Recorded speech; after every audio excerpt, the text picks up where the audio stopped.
Now, when we left off, the three little pigs had just moved into their new homes, and they were quite happy there. But as it happens, in most countries, pigs do not live in houses. It's very unusual. And so it was the case in this country, and they became quite famous. They did all the talk shows. Jay Leno, Conan O'Brien, David Letterman, even Oprah and Dr. Phil. And they made quite a little bit of money, and they were hounded by the paparazzi and chased, everywhere, Teen Beat and the National Enquirer, and all the papers wanted them, and it was a bit irritating and tiresome after a while, but like I said, they did make quite a bit of money. They did very nicely for themselves and enjoyed more than a substantial bit of notoriety. Now, the trouble with notoriety is that those who have none, who do not have such a secure place in the world, or at least such a noticeable place in the world, envy those who have a name, who have what they appear to perceive as the trappings of prestige and power and acceptance. And it so happened in the country where the little pigs lived, there was such a person, a wolf, Millicent by name, Millicent Wolf. Now, most wolves have somewhat more fearsome names. Gnasher and Fang, Bone Cruncher, names like that. And Millicent is more tea and cupcakes, and he was somewhat low down on the social calendar. He was not on the A-list, we might say. He seldom was invited to the hunts, and when he did, it was purely out of pity, and he only got the scraps, and no one talked to him, and most people laughed at him. Millicent is simply not a very fine name for a wolf. It simply just won't do. And Millicent, they took it much to heart, and he decided that it's time to do something about it. And so what he determined to do was to take the three little pigs and make a great barbecue out of them. He'd have one pig as a honey and orange glaze, and another, coconut and ginger. Then one pig he would have studded with pineapple and cloves, make a great feast, and he would show all those that thought Millicent was just a namby-pamby wolf. That was not the case. He would take out the three most famous little pigs in the whole land, and he would have himself a barbecue that would be the talk of the decade.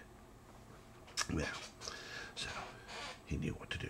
He knew exactly how he would proceed. So he got himself a basket, a lovely little basket, and he filled it with grapes and with pears and pomegranates and a couple of bananas. And he got a little book of gardening and stuck it in there in a beautiful yellow and green bow, something very festive, very spring-like. And so he went trotting off to the first little pig's house.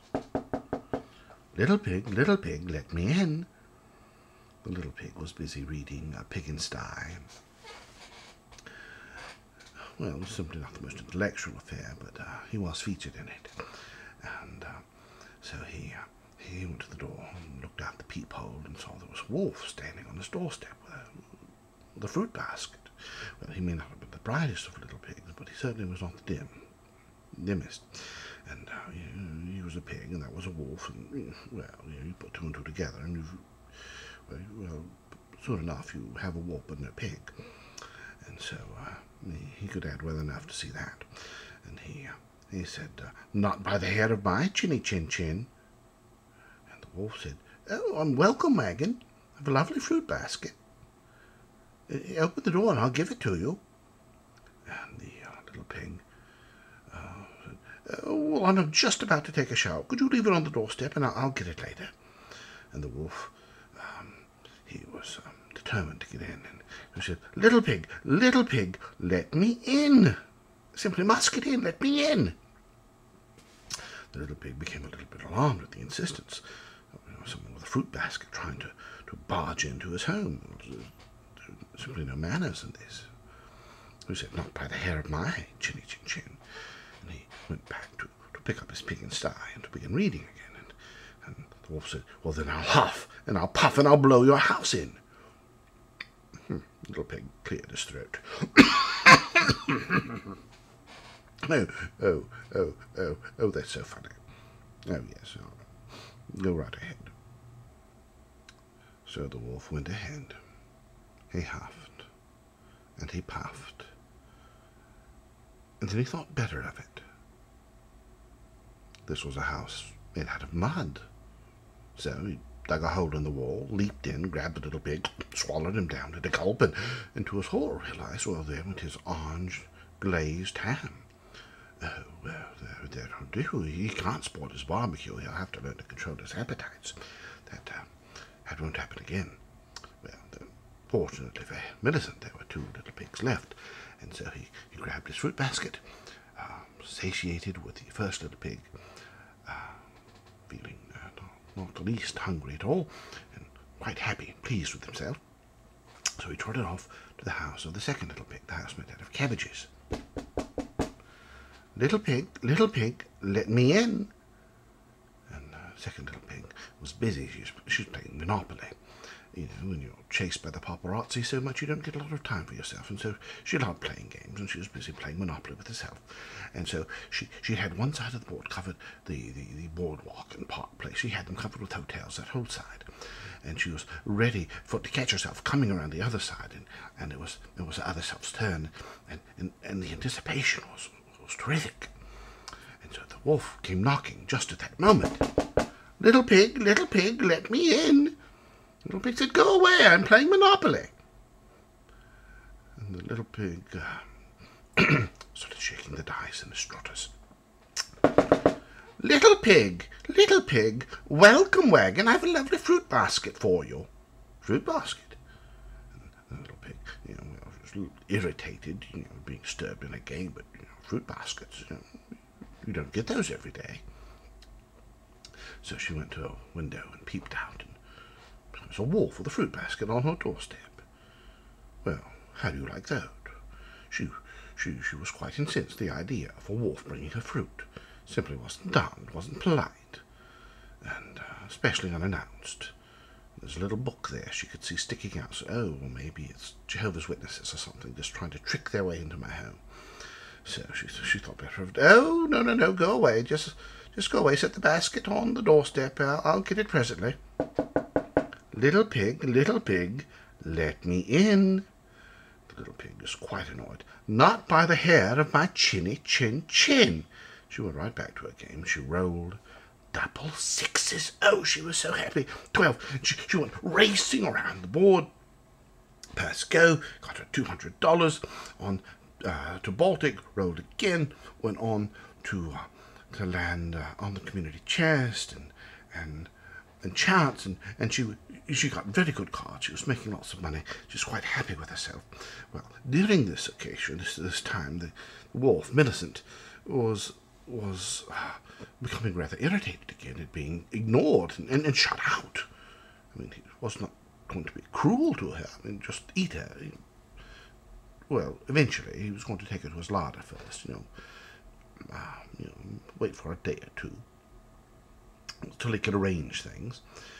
But this obstinance was simply too much. So he said, little pig, let me in, or I'll huff and I'll puff and I'll blow your house in. Well, he said that 2 or 3 times, and not an answer was heard from within. The little pig was too deeply engrossed in the game to even notice that the wolf was still there. So he huffed and he puffed, and sure enough, being the wolf of prodigious lung capacity that he was, he blew her house in. It wasn't until the cabbages were raining down about her head that she even looked up, and by then it was too late. The wolf was upon her. He snatched her up by the cuff and dragged her off to his larder. Well, that was done. 1 pig down, 1 to go. Off to the third little pig's house. Little pig, let me in. Welcome wagon. Now the third little pig was deeply engrossed in a book by Dostoevsky, and Dostoevsky was his favourite author. I mean, he was quite taken with the man, and was pondering a rather deep and serious point of theology. The knock came at the door, rather insistent. Welcome wagon, let me in. And he didn't want to be a bad host, so he put the book down and laid it over the arm of his chair, and he went to see who it was. And there was this wolf standing on a store. He could see through the peephole. There was a wolf with a fruit basket on his door with a little book of gardening tips. And while he certainly admired the fruit basket and the artistry of the bow, he didn't expect that wolves came bearing fruit baskets casually. There were probably ulterior motives. And so he said, "I'm busy right now. Can you leave the basket on the doorstep? I'll get it presently." The knock came again. Little pig, let me in. Welcome, wagon." The little pig, growing suspicious, said, "Not today. Not by the hair of my chinny chin chin." Oh, well, he was tired of the game. So he said, little pig, let me in. And I'll huff, and I'll puff, and I'll blow your house in." And the little pig considered. He had brick walls, a stone roof, and all things considered, he'd rather read Dostoevsky. So he went back to reading. And the wolf went back to being ignored, which disturbed him greatly. It's bad enough when wolves ignored him and laughed at him, but it simply was too much that pigs should ignore him. But they would ignore him wrong. He breathed his deepest, for he was a wolf of prodigious lung capacity, a great howler, even though he was named Millicent.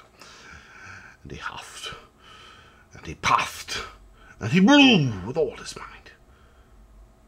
Not even the doorstep, the doormat rather, not even the doormat was disturbed. So he huffed, and he puffed again.